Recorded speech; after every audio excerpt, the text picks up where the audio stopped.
Vodorod bog'lar soni 5600 tani tashkil etgan denka molekulasi mavjud bo'lib, undagi adenin va sitozin nukleotidlari nisbati 1:4 ekan.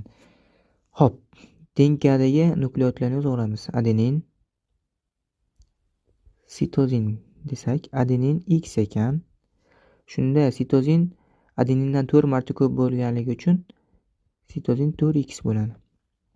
Endi denkada qolgan nukleotidlar ham bor, ya'ni timin va guanin. Timin adeninga teng bo'lganligi uchun X, sitozin guaninga teng bo'lganligi uchun 4X deb belgilab olamiz. Demak, bu hamma nukleotidlarning yig'indisi, demak 8X jami 10X bo'ldi. Endi bizda berilgan masalan shartda vodorod bog'ini berilgan sonini, ya'ni vodorod bog'ini topish uchun umumiy nukleotidlarga qo'shamiz guanin yoki sitozin sonini. Shunda umumiy vodorod bog'i sonini berar edi. Endi bizda umumiy nukleotidlar 10X. Unga guanin sonini qo'shsak 4X ni kelib chiqadi 5600.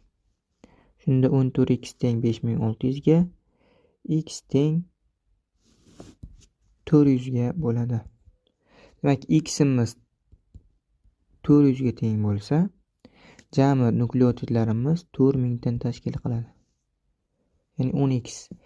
Denka fragmentining uzunligini aniqlang debdi. Denkani uzunligini aniqlash uchun, ya'ni 4000 ni ko'paytiramiz 0,17 ga. Shunda chiqadi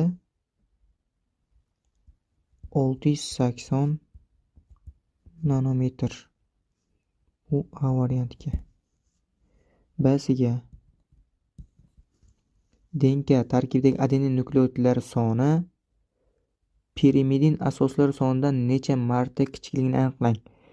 Denkaning yarmini pirimidin, yarmini pulin asos tashkil qiladi. Demak, pirimidin asos nechta bo'ladi? Shunda 2000 ta pirimidin asos bo'ladi. Adenin nukleotidlar soni necha marta pirimidindan kichik deyapti. Adenin nukleotidlar soni 400 deydi. 2000 ni 400 ga bo'lsak, shu 5 marta kichik bo'ladi. Bu B variantiga. E'tiboringiz uchun rahmat.